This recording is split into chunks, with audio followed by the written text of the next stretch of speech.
let's just jump right in on this on the RFRA, the Religious Freedom Restoration Act, or as it should really be known, the Reversal from Free America.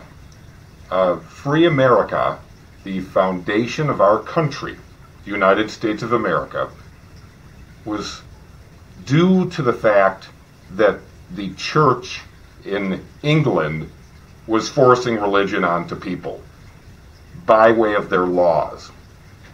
Here in America, we made a very, very pronounced separation between church and state for that very reason, so that the individual religious beliefs of religious dogmatics who believe in their specific fairy tales and fables were not able to force their narrow-minded, dogma-driven beliefs onto free Americans. That's why the amendment, the First Amendment, says that Congress can make no laws respecting an establishment of religion. It's very clear. There's no way to misinterpret that. The Founding Fathers did not like religion. They did not like Christianity. That's why the Treaty of Tripoli, which is unanimously supported by our Congress, said that we are not in any sense founded on the Christian religion. And we aren't. We're founded as a secular country, so that everyone is entitled to the same rights. Now let's look at the specifics of this absurd, discriminatory law created by Mike Pence of Indiana. Let's take a look at how it could be used by, let's say, Satanists decide to incorporate within their religious beliefs an individual sect of Satanism which is entitled to the exact same freedom of religious belief as any other religious dogma. So let's say that they incorporate that killing dogs is a fundamental belief of their religion. So say they go to a kennel owned by Christians, and their entire livelihood is derived from the kennel that sells the dogs, and the Satanists kill all of the dogs as required by their religion, their faith, their belief in a dogma. So then the private ownership of the kennel, these Christians, sue the Satanists in court, but the judge affirms that the Satanists, since their religious beliefs dictate that they do this, are free from any burden, so that the Christians are faced to suffer the loss on their own, with no compensation whatsoever. And the claimant loses, and the defendant wins. So this is how it could be used. Another great example would be, say that some Muslim businesses in the area declare that Christians are filthy to them, and they refuse to serve any Christians. I think that would be a good thing. I think there's a good starter position here, is that there should be an enormous exodus to Indiana from Muslim businessmen, so that they set up shop all over the state and then very carefully and effectively deny service to each and every single Christian there.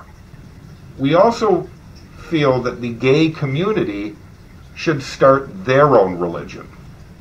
And they can incorporate whatever they like.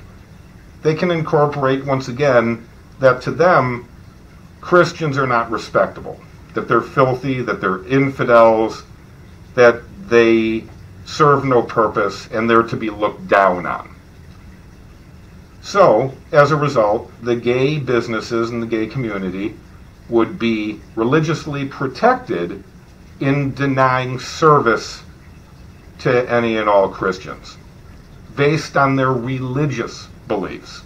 So once again, we have religion to act, as it always does, as the hand of fascism talking about freedom, freedom this, freedom that, and then very selectively discriminating against individual groups of people.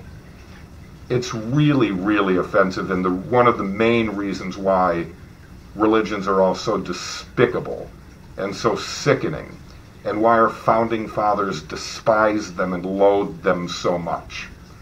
That's just one of the many reasons why religion is unnecessary, disgusting, and aberrant, and a great threat to civilization and society.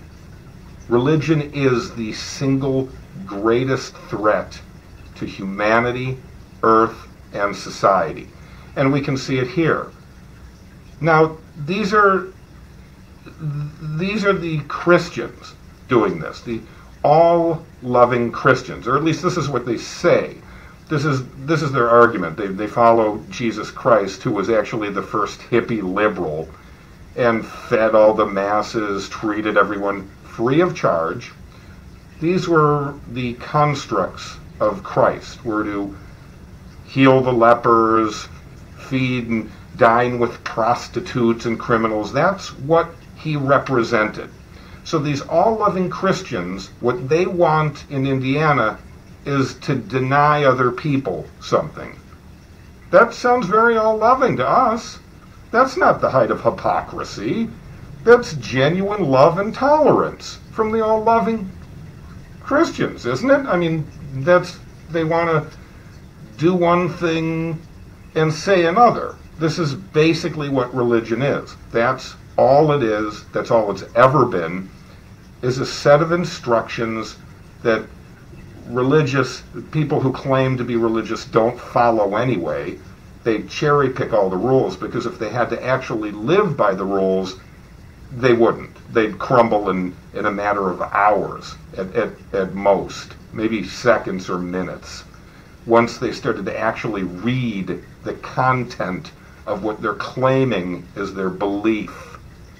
Well, if you believe something fully, you can't cast away parts of it just because you don't like them. You either take it all or don't take it at all. If you get hired to do a job, you don't tell the boss the specific things that you refuse to do.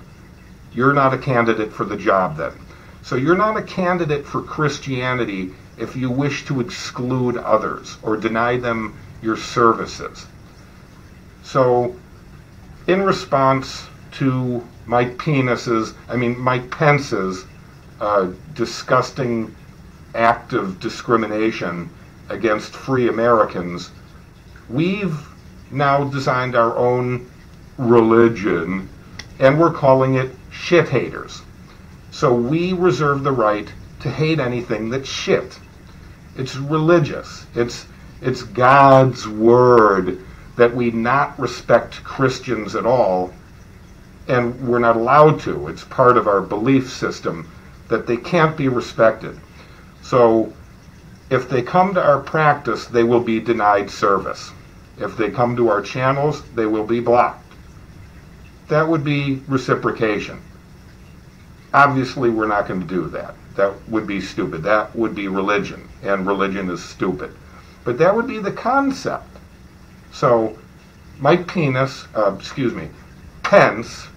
is a cocksucker and a piece of shit, and he's going to pay the price for having been a cocksucker and a piece of shit. The amount of revenue that Indiana will lose because of this infantile, creepy, radical, extremist religious nonsense that he's cooked up is going to have tragic repercussions. Tragic repercussions, costing millions of real dollars. He'll also stand as an example in America of one of the biggest lowlifes and anti-Americans in our history. Someone who is literally taking their creepy personal beliefs and imposing them on other Americans. We feel that all real Americans would be appalled by such a thing. The only way you wouldn't be appalled by it is if you're a religious fanatic and a kook, like These are the same things that Al-Qaeda does to recruit people. These are the same techniques that all religious cults use. This is what the Taliban does. So Pence is now more closely aligned with Al-Qaeda and the Taliban than he is with actual Americans. That's a fact.